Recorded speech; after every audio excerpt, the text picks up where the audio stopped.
여러분 안녕하십니까? 11월 20일 수요일 넘치는 우리 교회 매일 묵상 시작하도록 하겠습니다. 오늘 본문 말씀은 호세아 1장 1절부터 11절까지 말씀입니다. 오늘부터 시작하는 매일 묵상의 이 본문은 호세아입니다. 호세아가 누구냐고 물어보신다면 선지자입니다. 북이스라엘의 왕들을 좀 공부하신 분들이라면 호세아가 북이스라엘의 마지막 왕의 이름이라는 것도 알고 계실 겁니다. 이 두 사람이 같은 사람이냐? 다른 사람입니다. 동명이인인 거죠. 성경을 읽다가 같은 사람의 이름이 나오면 그 사람이 그 사람 아니야? 라고 생각하실지 모르지만 생각보다 동명이인이 많습니다. 우리나라에는 동명이인이 없나요? 아니죠. 똑같이 우리나라도 많이 있죠. 아마 몰라도 김헌주라는 이름은 지금 2024년에만 있었던 것이 아니라 조선시대도 있었을 거고요. 어쩌면 고려시대에 있었을지도 모릅니다.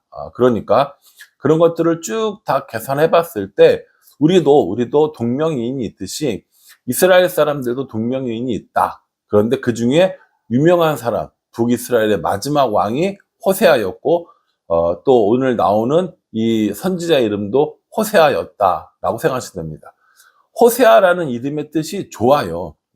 호세아라는 이름의 뜻이 여호수아와 같은 뜻이거든요. 그 여호수아를 축약해서 부른 이름이 호세아라고 하고요. 이 호세아라는 이름은 하나님께서 구원하셨다, 여호와께서 구원하셨다라는 의미를 가지고 있습니다. 이름의 뜻이 좋으니까 아마 여러 사람들이 썼을 것 같고 그 중에 한 사람이 오늘 나오는 호세아인 겁니다. 북이스라엘의 마지막 왕 호세아는 다른 사람이라고 그랬어요. 이름만 똑같을 뿐이지. 이 호세아 선지자는요, 언제 활동했는지가 매우 중요합니다. 앞으로 우리가 여러 명의 이런 선지자들을 보게 될 건데, 그 선지자들을 내내 묵상하면서 이 선지자들이 활동했던 시대가 언제인가, 어느 왕 때인가, 어느 나라가 이스라엘을 괴롭혔는가, 이걸 보시는 것이 가장 중요하다고 보시면 됩니다. 1절에 보면 우시야와 요담과 아하스와 히스기야가 이어 유다 왕이 된 시대, 곧 요아스의 아들 여로보암이 이스라엘 왕이 된 시대에 부에리의 아들 호세아에게 임한 여호와의 말씀이라, 이렇게 얘기합니다. 얘기하면서 시대를 다 알려주는 거예요. 남쪽 유다에는 누가 왕이 됐냐면 아하스를 지나 히스기야가 왕이 되는 시대라고 얘기합니다. 아하스는 아주 우상 숭배가 극심했던 왕이고 그의 아들 히스기야는 선한 왕이라고 이야기했습니다. 그리고 북쪽 이스라엘은요, 요아스의 아들 여로보암, 이렇게 얘기합니다. 요아스의 아들 여로보암이면 우리가 앞에 북이스라엘이 처음 생겼을 때 북이스라엘 첫 번째 왕이 여로보암이었잖아요. 그 여로보암이 또 여로보암 나오는 겁니다. 같은 사람이에요? 아니에요. 동명이인입니다. 그래서 우리는 보통 이 사람을 뭐라고 부르냐면 여로보암 2세라고 부릅니다. 남쪽 유다에는 히스기야, 북쪽 이스라엘은 여로보암 2세, 그리고 이 여로보암 2세의 북이스라엘을 괴롭혔던 나라들은 북쪽에 있는 아수르라고 하는 제국입니다. 아수르가 이제 막 발흥을 해서 힘을 얻고 여러 나라로 전쟁을 하러 다니고 이런 시대였다라는 것이죠. 이 실제로 여로보암 2세는요, 북이스라엘의 왕국 중에서 가장 오래된 이 통치 기간을 가진 왕이었습니다. 41년 했다고 그랬고요. 이 41년의 통치 기간 동안에 아주 백성들이 평온하게 잘 살았고 나라는 번영하였고 이런 일들이 있었다라는 거죠. 그러니까 정치적으로 보나 경제적으로 보나 그때는 굉장히 좋은 시대였다라는 것이죠. 영적으로 볼 때는 그렇지 않았어요. 경제적으로나 어떤 외교적으로나 뭐 국방이나 이런 것들은 다 좋았을지 모르지만 이 북이스라엘은 기본적으로 우상을 섬기고 있었기 때문에 그들의 번영은 영적인 타락을 더 부추겼을 뿐입니다. 그래서 오늘 이 호세아를 보내면서 호세아에게 한 편의 드라마를 쓰게 합니다. 한 편의 드라마를 쓰게 하고 그 드라마를 통하여서 이스라엘 백성과 하나님의 관계를 설명하고 있다라는 것이죠. 여기 보시면 2절에 여호와께서 처음 호세아에게 말씀하실 때 여호와께서 호세아에게 이르시되 너는 가서 음란한 여자를 맞이하여 음란한 자식들을 낳으라. 이 나라가 여호와를 떠나 크게 음란함이니라 하시니 이렇게 얘기합니다. 호세아라는 이 선지자를 부르셨어요. 첫 번째 해주신 말씀이 뭐냐면 음란한 여자를 찾아다가 음란한 자식을 낳아라 라고 얘기합니다. 이 선지자의 이런 그 사명을 받는 이 일에 그래도 나름대로 선지자의 가오가 있는데 어디 가서 음란한 여자를 데려다가 음란한 자식을 낳아라 이렇게 얘기를 하시는 거예요.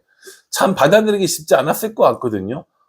그럼에도 불구하고 하나님께서 그 의미를 설명해 주십니다. 이스라엘이 음란하기 때문에 그걸 보여주는 거다라고 얘기하는 거죠. 그러니까 이 호세아와 음란한 여자 그리고 그의 자녀들의 이 관계를 통해서 어떤 관계를 알려주시냐면 이 호세아는 하나님인 거예요. 그리고 음란한 여자들은 뭡니까? 우상들을 말하는 거고 그의 자녀들은 이스라엘을 말하는 겁니다. 그래서 이런 잘못된 이런 결혼 관계 혹은 음란한 관계를 통하여서 하나님과 이스라엘의 관계가 어떠했는지를 보여주고 있게 되는 것이죠.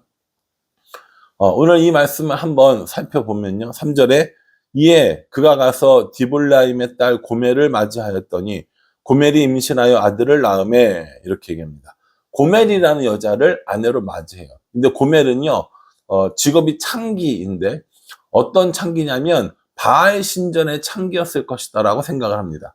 바알 신전을 섬기는데 이 우상들을 섬기는 이 신전에는 성전에 소속된 창기들이 있었다고 합니다. 그 성전에 소속된 창기였던 이 고멜을 아내로 데리고 오는 거예요. 그래서 아내를 들어와서 아들을 낳았는데 그 이름을 뭐라고 부르냐면 이스르엘이라고 부릅니다. 이스라엘이라는 말은요, 지명이기도 합니다. 우리가 흔히 말하는 아마겟돈 혹은 무깃도라고 하는 이 지역을 이스라엘 지역이라고 부르고요. 간혹 성경에 이스라엘의 하나님이라는 표현들이 있을 때도 있습니다. 이스라엘은요, 어떤 뜻이냐면 하나님이 흩으셨다라는 거예요.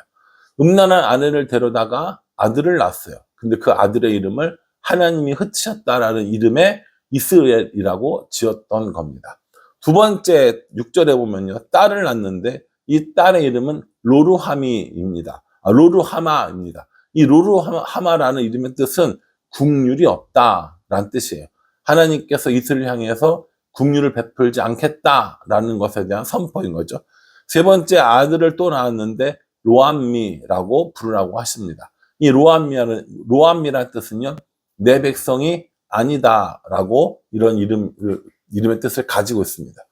선지자로 부르셔서 음란한 아내였던 고멜을 이렇게 취하게 하시고 이런 이스라엘과 로루하마와 로암미라는 이름에 가진 세 남매를 낳게 하셨다라는 것이죠.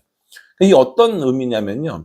호세아가 그 성전의 창기였던 고멜을 데리고 와서 결혼 생활을 하면서 아이를 낳아요. 그리고 도망을 갑니다. 또 그 사람을 그 고멜을 데려다가 또 아이를 낳아요. 또 도망갑니다. 또 데려다가 아이를 낳아요. 이런 관계를 통해서 하나님과 우상과 이스라엘의 관계를 계속 설명해 주고 있다라고 보시면 됩니다. 결국 뭡니까? 이스라엘은 이 고멜이 이스라엘을 의미하는 것이죠. 그래서 고멜이 작고 잘못된 이런 음란한 일들을 행하는 것이 마치 이스라엘과 같다라고 그렇게 설명하고 있는 것이죠.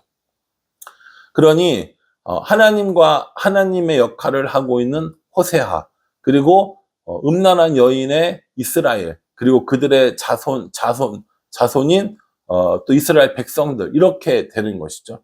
하나님께서 음란함에 빠져 있는 이 고멜과 같은 이스라엘을 끝까지 부르시고 또 부르시고 또 부르신다라는 겁니다. 그러나 그 이름들을 통해서 하나님이 흩으시고 또 하나님의 국률이 없고 또 하나님의 백성이 아니다라는 말을 통해서 그렇게 심판하시는 하나님 또한 우리에게 보여주고 계시는 겁니다. 전에도 우리가 이런 선지서들을 묵상할 때 두 가지를 항상 기억해야 된다고 그랬어요. 하나는 심판이고 하나는 회복입니다. 하나님께서 이스라엘을 심판하시는 이유는 멸망시키기 위해서가 아니라 돌아오게 하기 위해서였다라고 말씀드렸었습니다.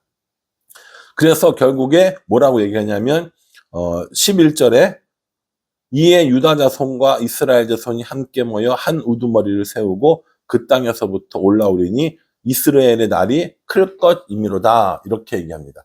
아까 이스라엘은 호세아의 첫 번째 아들이었잖아요. 여호와께서 흩으셨다라는 뜻이 있었는데 그 이스라엘이 다시 회복되어 될 것이고 한 우두머리를 세우고 그 땅에서 올라오리라 라고 얘기합니다. 여기서 이 한 우두머리는 예수 그리스도를 가리키는 것입니다. 그래서 멸망당할 만한 죄를 졌고 하나님의 백성이 아니고 국률을 잃어버리고 하나님 흩으실 만한 이런 이스라엘 백성, 음란한 여인이었던 고멜과 같은 이스라엘 백성이었지만 그럼에도 불구하고 하나님께서 다시 이들을 회복시킬 것이다 라고 하는 것이 오늘 호세아가 우리에게 주는 메시지라는 겁니다. 앞으로 내내 이제 이 이야기를 할 거예요. 심판에 관한 것들을 선포하고 회복에 관한 것들을 선포하고 심판에 관한 것들을 선포하고 또 회복을 선포하고 그러면서 이스라엘 백성들이 원하는 게 뭐라고요? 음란함을 버리고 남편과도 같았던 호세아 그리고 하나님에게로 돌아올 것을 촉구하고 있는 겁니다. 이스라엘은 지금 풍요로운 시대에 살고 있다니까요. 이제까지 누리지 못했던 번영을 누리고 살고 있습니다. 그러나 저 위의 북쪽에는 이스라엘을 심판할 아수르가 무럭무럭 자라고 있습니다.